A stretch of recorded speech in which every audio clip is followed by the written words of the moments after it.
Tak kuat mendengarkan kesaksian di ruang sidang, Ibu Prada Lukinamo meminta Komandan Batalion serta Dokter Perwira di Yonif Teritorial Pembangunan 834 Wakangamere bersaksi di muka sidang.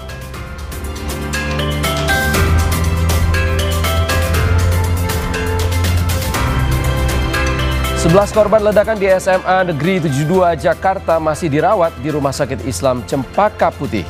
Mayoritas pasien mengalami luka bakar dan gangguan pendengaran.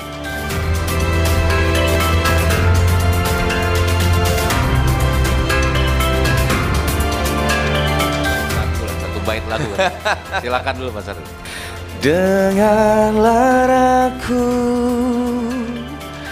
suara hati ini memanggil namamu. Ada pertanyaan berdasarkan pengalaman. Ketua Balik DPR mengakui ada kekosongan hukum saat membahas masalah hak cipta dengan musisi. Mulai dari Nazril Ilham alias Ariel Noah hingga Judika hadir di DPR.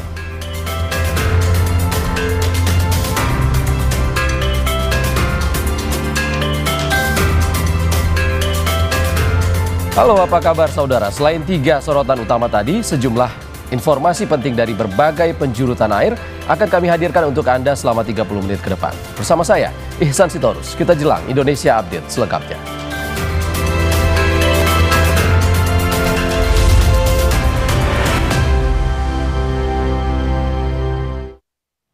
Kita ke informasi pertama, 3 mobil yang terparkir di kolong jalan tol Jalan Karanganyar, Kecamatan Sawah Besar, Jakarta Pusat, terbakar. Namun salah satu mobil yang terbakar ditemukan sejumlah tabung gas 3 kg.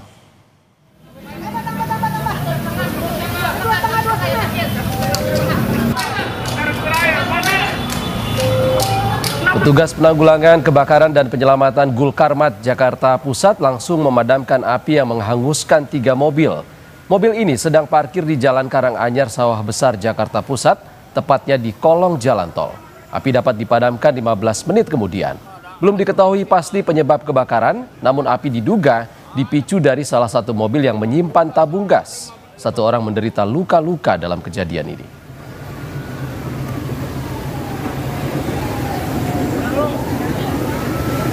Yang terbakar ini apa Pak? Ini mobil Pak, mobil. Dari dalam mobil ini terlihat ada tabung gas Pak, itu penyebabnya atau gimana Pak? Nah itu nanti dari pihak yang berwenang nanti akan ada penyelidikan lebih lanjut. Kalau korban jiwa belum ada, cuma katanya tadi ada yang luka-luka ada di rumah sakit Pak Enggar ya. Ada berapa orang Pak? Ada 1 orang. Masih dari Jakarta, saudara, seorang pekerja Taman Air Mancur di Patung Kuda Jalan Medan Merdeka Barat, Jakarta Pusat ditemukan tewas. Korban diduga tersetrum saat akan memompa genangan air.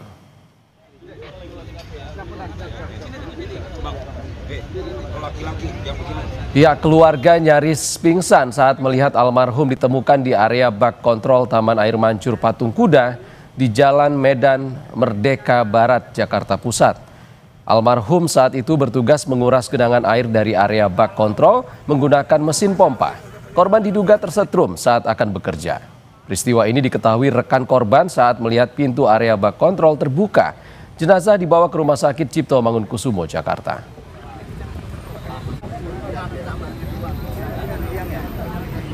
Kemungkinan Mardianto datang duluan. Nah, saya baru datang, parkir motor, saya melihat keadaan bunker sudah terbuka semua. Saya nyebrang, lihat keadaan ada paralon pembuangan air. Ini banjir semua. Nah, begitu saya noleh saya panggil Mardianto, tapi Mardianto diam saja. Begitu saya noleh ke bawah bangkar, lihat teman sudah terkapar dan geletak. Spontan saya langsung panggil petugas brimob yang ada di seberang, bapak brimob yang ada di seberang, teriak minta tolong pak, itu. Kita ke sorotan lain, saudara. Anggota DPRD Provinsi Gorontalo jadi tersangka penipuan pemberangkatan haji dan umroh khusus dan furoda. Direktur Utama perusahaan travel menipu 62 calon jemaah dengan kerugian total lebih dari 2 miliar rupiah. Anggota DPRD Provinsi Gorontalo, fraksi Partai PKS, Mustafa Yasin, ditetapkan sebagai tersangka oleh Ditkrimum Polda Gorontalo. Dia mencari korban di media sosial dengan mengiming-imingi keberangkatan haji dan umroh khusus dengan harga murah dan fasilitas yang terjamin. Tersangka memberangkatkan jemaah haji dan umroh menggunakan visa kerja hingga membuat korban terlantar dan gagal naik haji maupun umroh. Sebanyak 62 calon jemaah menjadi korban. Mereka berasal dari berbagai daerah seperti Sulawesi Utara, Ternate, Morowali, Makassar, hingga kota Surabaya. Masing-masing korban membayar 150 hingga 170 juta rupiah.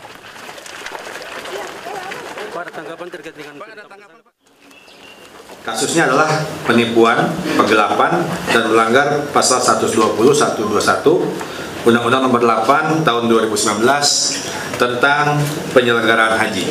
Iming-imingnya menjanjikan fasilitas yang terbaik dan harganya haji murah dan masuk dalam haji furodo, haji khusus.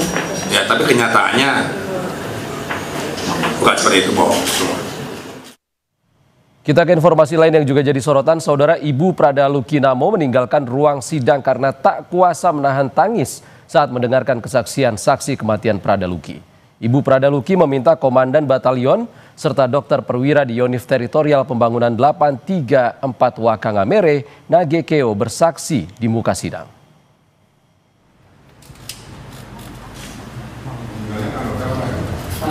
Ibunda Prada Luki keluar dari ruang sidang saat kesaksian Komandan Kompi C di Batalion tempat mendiang Prada Luki Namo berdinas.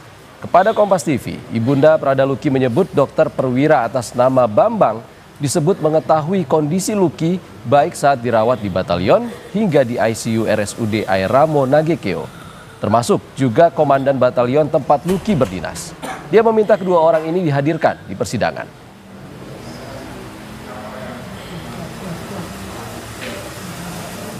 Dia datang perkenalkan diri sebagai dokter batalion. Apa yang waktu awal-awal dijelaskan dokter Bambang? Dia ini perkenalkan diri, terus habis itu dia kebanyakannya komunikasi kayaknya lewat HP dengan komandan. Sementara itu Komandan Kompi C di Batalion tempat mendiang Prada Luki Namo berdinas bersaksi dalam sidang pembuktian 4 terdakwa yang diduga menganiaya Prada Luki. Saksi sempat melihat para terdakwa menganiaya almarhum Prada Luki. Ada melihat langsung almarhum Luki. Waktu itu kami dengan Letnan 2 Ikrar, kami datang karena kebetulan lapangan apel juga di dekat kantor staf. Kami lihat organik banyak kumpul, jadi kami langsung datang. Kami tanya ada apa karena gelap. Di situ langsung kami dengar suara, makanya kami langsung suruh berhenti, kami langsung masuk. Di staf intel itu? Siap, betul, staf intel. Jam berapa itu? Izin jam 10-an ke atas. Jam 10-an ke atas? Siap, betul. Saksi sedangkan siapa masuk ke staf intel? Letda Ikrar. Waktu saksi masuk ke ruang staf intel pertama kali itu kan melihat ada saya sama Letnan Ikrar ya? Siap, betul. Sudah ada situ Letnan Rahman, ada Letnan Ikrar, ada Pratu Alan, almarhum sama Prada Richard. Siap, betul. Begitu saksi masuk, apa yang saksi lihat di dalam ini? Sedang ngapain mereka itu? Siap, waktu itu dicambuk sama Pratu Alan, kami langsung suruh panggil Pratu Alan. Kami suruh langsung, tidak ada lagi yang kumpul-kumpul di sini, pulang semua. Tidak ada yang kumpulan. Jadi waktu saksi masuk, melihat ya? Siap, betul. Melihat Pratu Alan sedang mencambuk. Siap, betul. Yang dicambuk siapa yang saksi lihat? Izin waktu itu almarhum. Pakai apa cambuknya? Siap, selang. Saudara, 11 pasien ledakan di SMA Negeri 72 Jakarta masih dirawat di Rumah Sakit Islam Cempaka Putih. Mayoritas pasien yang dirawat mengalami luka bakar dan gangguan pendengaran. Sebagian bahkan harus dioperasi.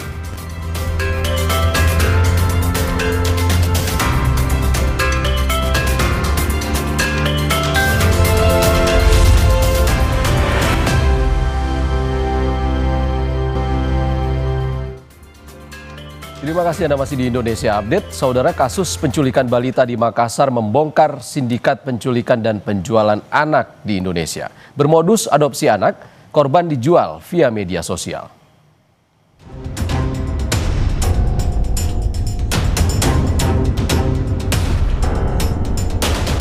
Kasus penculikan balita di Makassar menguak tabir kelam sindikat penculikan anak di Indonesia. Polisi menetapkan 4 tersangka dalam kasus penculikan balita di Makassar. 3 tersangka diantaranya bahkan mengaku sudah beberapa kali menculik dan menjual anak. Polisi tak menutup kemungkinan penambahan tersangka baru dalam kasus ini. Kami sudah membuat tim sus ya bersama-sama dengan bekerja sama dengan pihak Barreskrim untuk mencari tahu apakah ada lagi kejahatan semacam ini yang terjadi atau mungkin belum dilaporkan atau mungkin memang ada yang belum terungkap. Kapolda Sulawesi Selatan Irjen Juhandani Raharjo Puro menyatakan balita yang diculik di Makassar ditawarkan mulai dari 3 juta hingga 80 juta rupiah. Hasil pengakuan asal dari Jakarta dan datang ke Makassar untuk membawa korban dengan transaksi sebesar 3 juta rupiah di kos pelaku. Kemudian korban dibawa NH ke Jambi, transit di Jakarta. AS dan MA mengaku membeli korban dari NH sebesar 30 juta dan menjual kembali kepada kelompok salah satu suku di Jambi seharga 80 juta. Keduanya mengaku telah memperjualkan 9 bayi dan 1 anak. Kriminolog Universitas Indonesia menyebut adanya pasar gelap di media sosial memudahkan sindikat ini leluasa memperdagangkan anak di bawah umur. Adanya pasar gelap yang dianggap sangat menguntungkan. Jadi mereka tidak perlu melakukan perdagangan secara offline, tapi mereka hanya melakukan penawaran secara online. Dan ini sudah ada semuanya, baik dari perekrutan, penampungan, sampai ke transaksi penjualan. Ya, ketika penjualan itu dilakukan secara terbuka di media sosial, maka kemungkinan ketahuan dan dilaporkan oleh masyarakat itu sangat besar. Walaupun bisa jadi ketika ada penangkapan, mereka bisa langsung menutup media sosial yang mewadahi pasar bebas yang mereka buka itu. Sebelumnya, seorang balita berusia 4 tahun diculik di Taman Pakusayang, Makassar, 2 November lalu. Aksi tersangka pun sempat terekam kamera CCTV. Usai menculik korban pun dijual di media sosial dengan modus adopsi anak. Langkah cepat polisi membongkar kasus penculikan anak di Makassar patut diapresiasi. Namun, tentu kita berharap polisi dapat mengusut tuntas jaringan perdagangan anak di Indonesia. Liputan Kompas TV. Kita ke sorotan lain, pamit pergi mengaji, gadis berusia 20 tahun asal kota Madiun, Jawa Timur menghilang sudah lebih dari sepekan. Orang tua berharap sang anak bisa segera ditemukan. Renanda Maharani Karisma Wahardana, gadis berusia 20 tahun warga Jalan Tawang Krida, kota Madiun, Jawa Timur sudah sepekan hilang tanpa kabar. Sebelum hilang, Ibunda Risma menyebut sang putri pamit pergi mengaji pada 3 November 2025. Kedua orang tua Risma telah melapor ke Polsek Kartoharjo.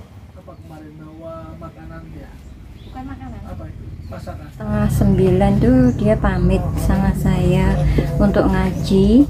Setelah ngaji dia mau beli sabun di Samudra karena sabunnya habis. Tapi saya tunggu sampai jam 11, ternyata anaknya belum datang juga.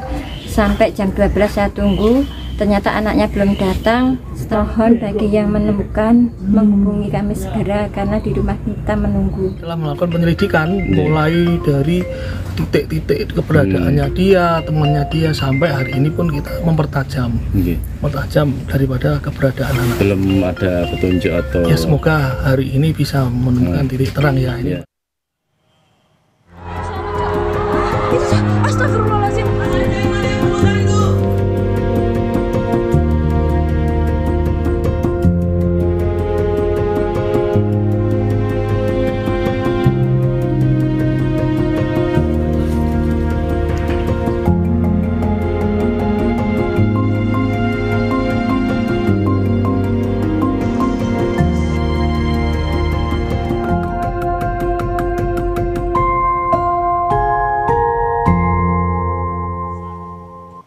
Saudara, pasca insiden ledakan di SMA Negeri 72 Jakarta, kegiatan belajar mengajar dilakukan secara daring. Kegiatan belajar mengajar di SMA Negeri 72 Jakarta tetap berlangsung, namun diterapkan melalui sistem pembelajaran jarak jauh atau daring. Pintu pagar SMA juga tertutup rapat dan dijaga oleh POM TNI Angkatan Laut. Beberapa guru terlihat masuk ke sekolah pada pagi hari untuk memandu pembelajaran daring.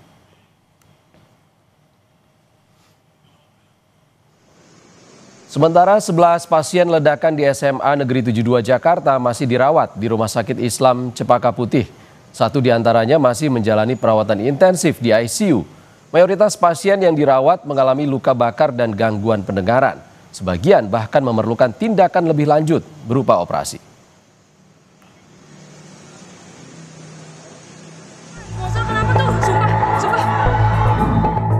Aktivitas pelaku peledakan di SMA Negeri 72 terekam CCTV. Dia terlihat memasuki gerbang sekolah menjelang waktu sholat Jumat.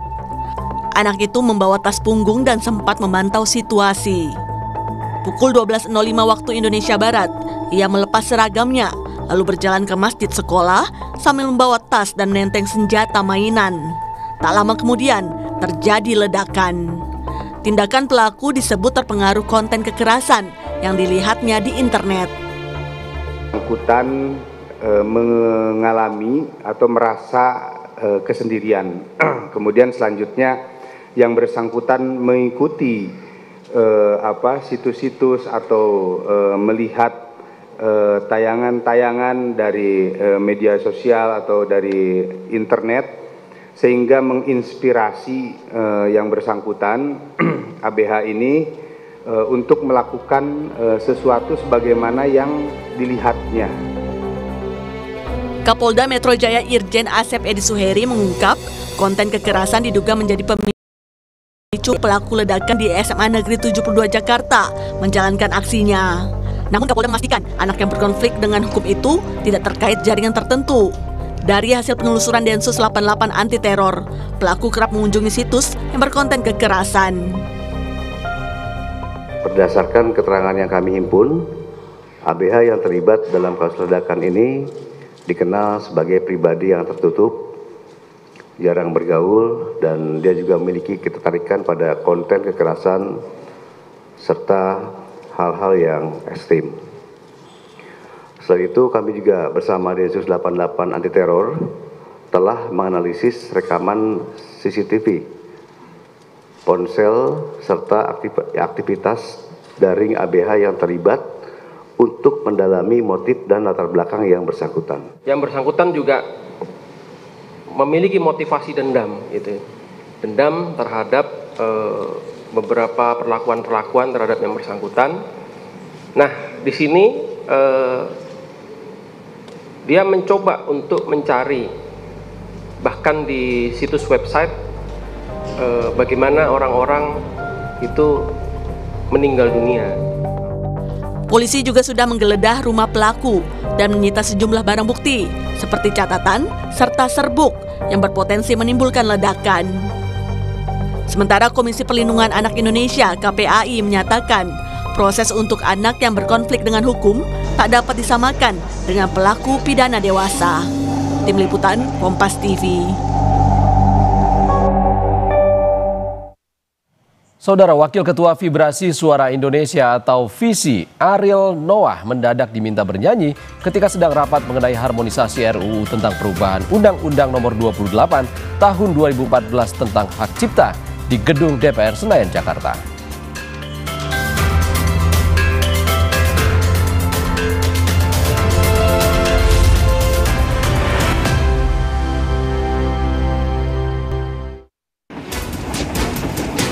Belasan rumah semi permanen di kawasan Tambora, Jakarta Barat terbakar. Api diduga berasal dari korsleting listrik di salah satu kontrakan. Bangunan yang didominasi material kayu membuat api cepat membesar dan merambat ke bangunan lainnya. Api baru bisa dipadamkan setelah petugas mengerahkan 19 unit mobil pemadam. Menolak dipindahkan, pedagang kaki lima di Cianjur, Jawa Barat bentrok dengan Satpol PP. Pedagang yang sudah hampir 20 tahun berjualan menolak direlokasi karena menilai akan rugi jika dipindah. Sebelumnya pemerintah daerah telah menyiapkan lapak pengganti di kawasan Pasar Induk Cianjur agar penjual tetap bisa berjualan dengan nyaman dan tertata. Kericuhan menyebabkan beberapa pedagang dan anggota Satpol PP luka-luka. Kecelakaan melibatkan 3 kendaraan terjadi di Jalan Raya Madiun arah Ponorogo. Kecelakaan melibatkan minibus dan truk box. Ketiga kendaraan yang terlibat kecelakaan dibawa ke pos polisi terdekat untuk kepentingan penyelidikan. Kita ke informasi lain, Saudara Wakil Ketua Vibrasi Suara Indonesia atau VISI, Ariel Noah mendadak diminta bernyanyi ketika sedang rapat mengenai harmonisasi RUU tentang perubahan Undang-Undang Nomor 28 Tahun 2014 tentang hak cipta di Gedung DPR Senayan, Jakarta. Permintaan Bapak Ibu Balek, Mas Ariel 1 bait lagu lah, 1 bait lagu. Silakan dulu Mas Ariel. Silakan Mas, nggak apa-apa. Dengarlah aku, suara hati ini memanggil namamu. Setelah bernyanyi di hadapan anggota Dewan, Ariel selaku Wakil Ketua Vibrasi Suara Indonesia atau VISI meminta RUU tentang hak cipta memperjelas mekanisme penarikan royalti terhadap penyanyi atau pelaku pertunjukan. Selain Ariel, perwakilan penyanyi dari VISI juga hadir, seperti Arman Maulana, Judika, Vina Panduwinata, dan Fadli Padi. Ariel mengatakan saat ini ada berbagai pemahaman yang terjadi soal penarikan royalti, diantaranya dengan pembayaran langsung ke penciptanya, tetapi ada juga yang perlu dibayarkan melalui aplikasi. Hal itu dinilai membuat penyanyi kebingungan. Kita sebagai pelaku, istilahnya pengguna lagu, jadi bingung. Jadi sebetulnya seperti apa?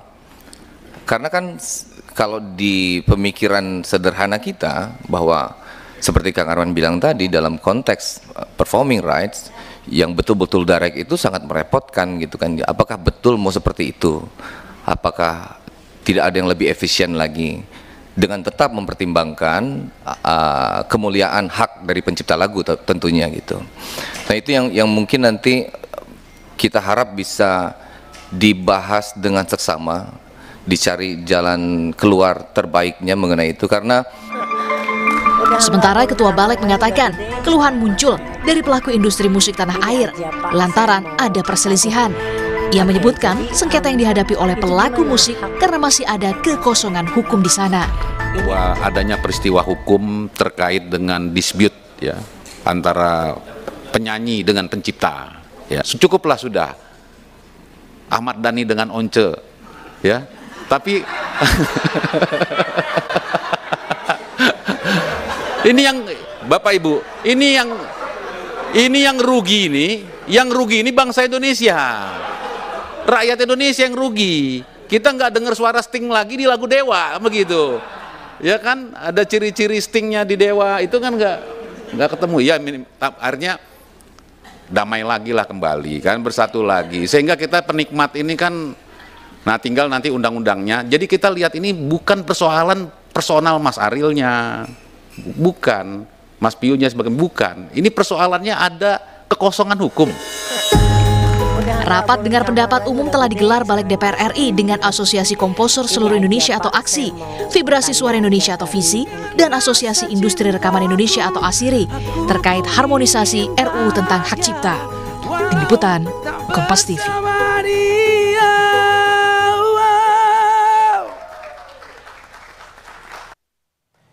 Saudara, informasi tadi menutup Indonesia Update edisi kali ini. Saya Ihsan Sitorus pamit, sehat selalu. Sampai jumpa.